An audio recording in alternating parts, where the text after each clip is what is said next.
Hi, I'm Stephen Keller, and welcome to this first part of our LumenVox.com training video about converting DTMF applications to use speech recognition.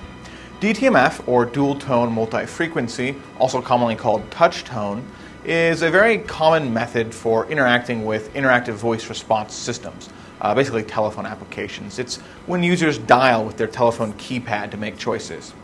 Speech recognition offers an alternative method of interacting with IVR systems, and we're going to talk today about some of the reasons why you'd want to convert a DTMF application to use speech recognition. And in doing that, we'll also walk you through a sort of example application using DTMF and see how the call flow might be a little bit different using speech recognition.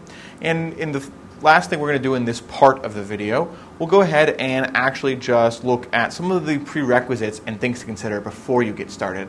The next half of this video will discuss more of the hands-on stuff in terms of doing DTMF to speech. So obviously the first question we have to ask is, why would you even want to convert from DTMF to speech? And there are a couple of interesting reasons to do it. One of which is it makes it possible to be more engaging. You can have a voice talent on a DTMF application that is good and attractive, but users are still going to just be dialing keys, right? It doesn't really feel like they're interacting with that persona at all. Well, with speech recognition, you can still have a great voice talent, and then users, when they talk back to the talent, feel more engaged with the application. It gives it a little more personality and friendliness, and it really lets you have some opportunities, some interesting ones as well, to really extend and enhance your company's brand through this application, through a true sort of, not really a conversation with users, but something resembling a conversation. Users feel more attached to applications when they can talk to them and they get response back that way. It's also great because it gives you some things that would be difficult to do in DTMF land, like more options. You have more global choices. And a global option or global command is just something that a user can do from anywhere in the system. Common examples in the DTMF world might be you press 0 for the operator, press pound to go back to the main menu, and press 9 to hear our list of options again. Well, that's okay, except if I'm a DTMF user, I got to keep in mind what all those options are at every time. I got to remember, okay, 0 is my operator, pound goes back, but I'm still limited because you can't give me too many because you have to save the other keys on the keypad for my menu-specific options. But with speech recognition, no such limitation. You can instead, in a speech application, really just sort of let the user say, go back, to go back up one menu. They can say main menu to go back to the main menu. They can say operator to get the operator. They can say repeat instructions to hear the list of all the instructions again, and all sorts of nifty things that you wouldn't be able to do. You can have them jump to a specific menu from anywhere in the application. That can be really nice because DTMF traditionally uses a lot of really hierarchical nested menus, right? I go from here to this submenu to this submenu. Well, what if I'm checking my balance in my checking account and I want to go over to see my savings balance in a banking application? Well, it might be on a DTMF application, I have to navigate several menus up, go back, whatever. Well, with a speech application, I could theoretically just say, check savings balance, and then be right there. See, it's kind of nice global options that really help callers. They get through calls faster, which is nice for you, and they're happier about it, and their success rate is better, which is great for everyone involved. And another neat thing about speech is it can just do certain things that DTMF can't really do at all. Classic example is locations. It's really a pain to enter a location in a DTMF application. You have to type in a zip code or start to spell the first couple letters in the city or whatever. Much, much easier to say, tell me the city and state you're in, or tell me the country that you're looking for, etc. And you just say it, and then you go. You're on your way. That's not easily done with DTMF.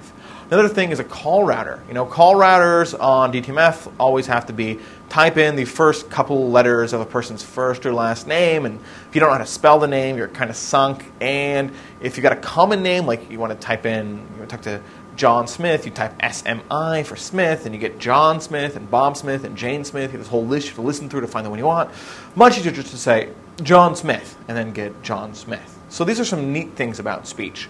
And let's go ahead and kind of continue this discussion with a look at two example applications, one using DTMF, one using speech. So this is just a silly little example, nothing too serious. Just pretend that we have an umbrella store. And so a user calls up and we say, hi, welcome to Umbrellas RS. For store locations, press 1.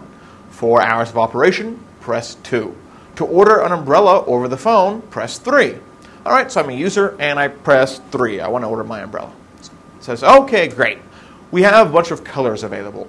Press 1 for a red umbrella. Press 2 for a blue umbrella. Press 3 for a green umbrella. Press 4 for yellow and 5 for purple. Well, I want purple, so I press 5. Last prompt I get, well, we have 2 sizes. Would you like a compact umbrella? Press 1. And for a full-sized umbrella, press 2. I want full size, so I press 2. Okay, not too painful, right? But let's see how speech might be even nicer. So we come in, we get the same prompt. Hi, thanks for calling Umbrellas R Us. If you just go ahead and tell me what you'd like to do, we can do it immediately. Would you like to find a list of stores? Would you like hours of operation? Or would you like to order an umbrella? And I can just say, order an umbrella. Next prompt, just tell me the color you'd like. Would you like red, blue, yellow, green, or purple? And I just say purple. And finally, the last prompt, would you like compact or full-sized? And I say full-sized, and I'm on my way. Now, what did this do? Well, first of all, I don't have these really annoying kind of press 1 for, press 2 for. That, wastes me a little bit of time, right? I have to listen to this. It's not much time, a couple seconds each time I have to say it, but over a lot of prompts in a complex application, that adds up. I don't want to be on the phone all day, and you don't want your customers on the phone all day. And the other thing is certain lists become really unwieldy, right? Press 1 for red, 2 for blue, 3 for green, 4 for yellow, 5 for purple. Well, what if I'm looking for a couple different colors? I don't know what's available. I want purple, but I'll also settle for blue. So I hear red, I think, nah. I hear blue, that's number 2. So now in my mind, I have to think, okay, got to keep in mind 2 is blue. Then I hear some other colors, and finally I hear purple. But, it's really easy to get confused, forget which color is which number. Speech, I just say purple, and I know it's exactly what I want. In fact, I don't even have to listen to the entire prompt if I don't want to. It just says, tell me the color you'd like, and I say purple, and I'm on my way. So some really nice things with speech like that. Users can get through it so much simpler. And so hopefully this is some compelling reasons to upgrade your DTMF apps to speech recognition. Let's talk about some of the things you want to keep in mind, though, before you start doing that. First and foremost, the thing you have to know is at all times when you make changes to an application, how will this help my users? You don't want to add speech just for the sake of being able to say that you have speech, right? You want to actually use it to help your callers, whether it's more global options, quicker call completions, flatter, less hierarchical menus, just easier use in general.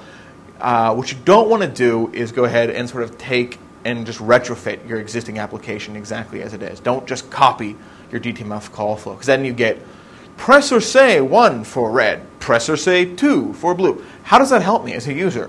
Now I can say 1 and I can say 2. This is no better than a DTMF application. In fact, it's worse because now I'm kind of confused. I have to press or do I say, which is better. It's not any easier for me at all, really. What you want to do is just really think about restructuring your application.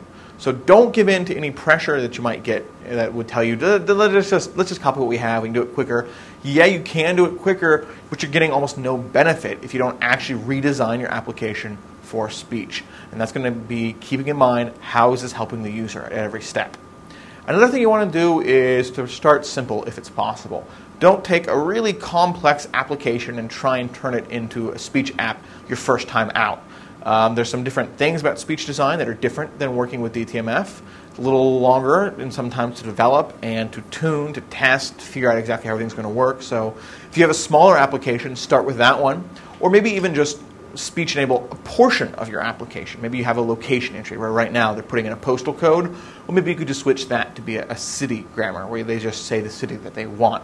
That might be a good way to do it. You can kind of put it in small, get some feeling for how speech development works, how to work with the software, how to troubleshoot it, how users interact with it, all that kind of thing, and then start revamping your entire application.